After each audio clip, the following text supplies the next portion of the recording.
Hello, dear viewers, students, potential YouTube channel subscribers. ये video होने वाला है एक ग्रामर पॉइंट के बारे में, जिसमें कुछ स्टूडेंट्स जिन्होंने लैंग्वेज अच्छे से नहीं पढ़ी होती है, उनको काफी मुश्किलें आती हैं। और वो है फ्रेज ए नंबर ऑफ, और दूसरा फ्रेज है द नंबर ऑफ। चूंकि वर्ड्स, मेन वर्ड जो है नंबर एक है, तो प्रीपोजिशन भी एक है, फर्क सिर्फ आर्टिकल का है, ए और द। तो लर्नर्स इसमें काफी कंफ्यूज हो जाते हैं, उनको समझ नहीं आता कि दोनों में क्या फर्क हो सकता है, क्योंकि ये सीधा सा खेल है लैंग्वेज का। अगर आप लैंग्वेज नहीं समझते तो मुश्किलें आती हैं। तो मैं क्या करता हूँ, सबसे पहले आपको इन दोनों फ्रेजेस के बारे में इनकी मीनिंग समझाने की कोशिश करता हूँ, ताकि इससे रिलेटेड जो ग्रामर है वो आप आसानी से समझ सकें। तो a number of,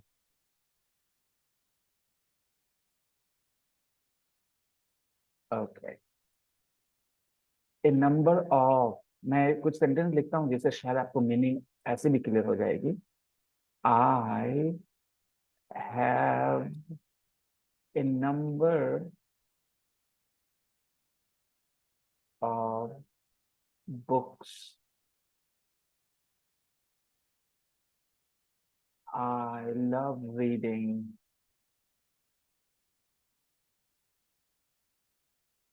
ठीक है, मैंने लिखा I have a number of books. I love reading. तो क्या लगता है आपको, मैंने क्या कहा? मेरे पास क्या है? A number of books मतलब ढेर सारी किताबें। He is very outgoing. He is very outgoing. He has a number of friends.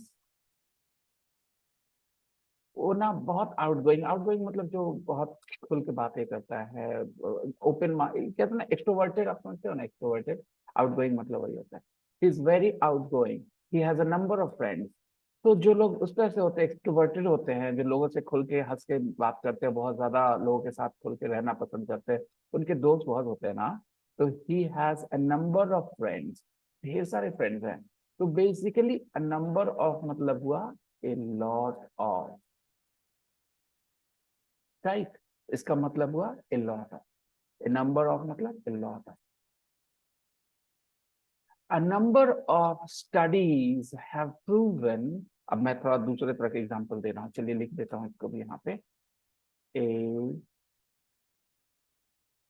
Number of studies have proven, have बोलूंगा या हैज बोलूंगा? तो ए नंबर ऑफ स्टडीज मतलब ए लॉट ऑफ स्टडीज, है ना। तो हैव प्रूवन दैट, और आगे जो भी लिखना है बात को आगे बढ़ा सकते हैं। यहाँ पर गौर करिए इस हैव पे, है ना। यहाँ हैव मैंने क्यों लिखा? क्योंकि मैंने कहा ए नंबर ऑफ स्टडीज मतलब ढेर सारे, ए लॉट ऑफ ढेर सारे यानी प्लूरल। प्लूरल मतलब यहाँ पर मुझे क्या लिखना होगा? हैव लगाना होगा ना, हैव तो नहीं लगा सकते। तो ये है ए नंबर ऑफ की कहानी। ए नंबर ऑफ मतलब ढेर सारा। अब बात करते हैं दूसरे phrase the number of. The number of की बात करते हैं। द नंबर एक्चुअली क्या है ना, द नंबर ऑफ, ये सीधा सा, अगर मैं कहूँ द नंबर ऑफ स्टूडेंट्स, तो मैं यहां बोल रहा हूं स्टूडेंट्स की संख्या। द नंबर मतलब संख्या, नंबर मतलब संख्या ना। किसकी संख्या? स्टूडेंट्स की संख्या। The number of students. The number of accidents. The number of accidents, accidents की संख्या। तो यहाँ द नंबर, आप जानते हैं नंबर मतलब क्या होता है? संख्या होता है ना। तो द नंबर ऑफ एक्सीडेंट मतलब एक्सीडेंट्स की संख्या। Okay. The number of teachers, तो द नंबर ऑफ टीचर्स मतलब टीचर्स की संख्या। अब आप मुझे बताएं, मैं अगर कहूं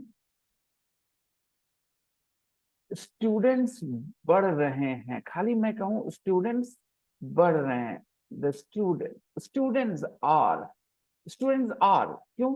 क्योंकि स्टूडेंट्स की बात करो, स्टूडेंट्स प्लूरल, उसके साथ आ। लेकिन जब हम हिंदी में बोलते हैं बच्चों कि स्टूडेंट्स की संख्या, तो बढ़ रहे हैं बोलते हैं कि बढ़ रही है बोलते हैं? स्टूडेंट्स की संख्या बढ़ रही है या बढ़ रहे हैं? तो स्टूडेंट्स की संख्या बढ़ रही है, संख्या बढ़ रही है। तो यहाँ पर जो वर्ब होता है द नंबर ऑफ स्टूडेंट्स में, ये नंबर की वजह से होता है। तो यहाँ भले ही स्टूडेंट है, लेकिन यहाँ आर और इज में कौन सा यूज करना चाहेंगे आप? तो क्या बढ़ रही है, स्टूडेंट्स बढ़ रही है, नंबर बढ़ रही है? तो नंबर, संख्या बढ़ रही है, तो नंबर के हिसाब से कौन सा लेंगे? इज लेंगे। The number of students is increasing. The number of students is increasing. The number is increasing. क्या बढ़ रहा है? नंबर बढ़ रहा है। तो नंबर सिंगुलर है, इसीलिए हम कह रहे हैं द नंबर इज इंक्रीजिंग। आप बोलेंगे sir students students are increasing, नहीं बोल रहे हम लोग बोल रहे हैं the number is increasing. Okay, अब आपको मैं एक दूसरा एग्जांपल देके समझाने की कोशिश करता हूँ, जरा पेशेंस दिखाइएगा।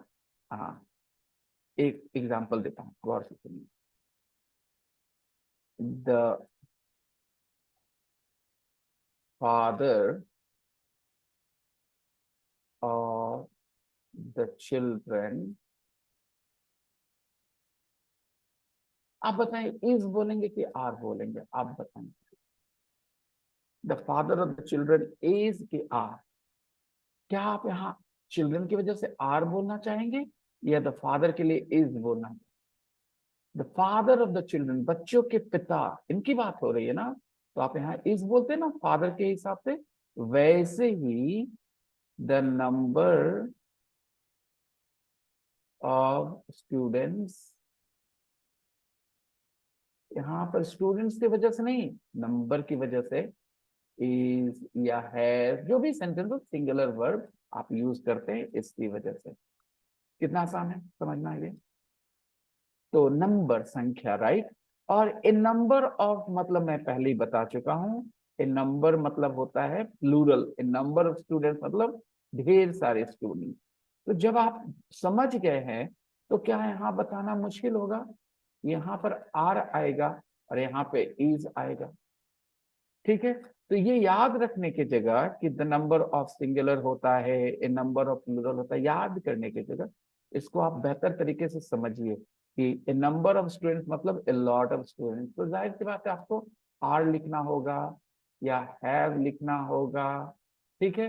यहाँ सिंगुलर लिखना होगा इज या हैव, आप समझ रहे हो, जो भी सेंटेंस की जरूरत पड़ेगी उस हिसाब से। तो आई होप कि आपको इस लेसन से कुछ फायदा हुआ होगा। The number of, a number of, आप कंफ्यूज नहीं करेंगे। हालांकि वर्ड सिमिलर है बिल्कुल, सिर्फ आर्टिकल्स का फर्क है, लेकिन मीनिंग बिल्कुल अलग होता है। तो अगर आपको वीडियो फायदेमंद लगा हो तो please subscribe to the channel, okay, and I will see you in the next video. Thank you.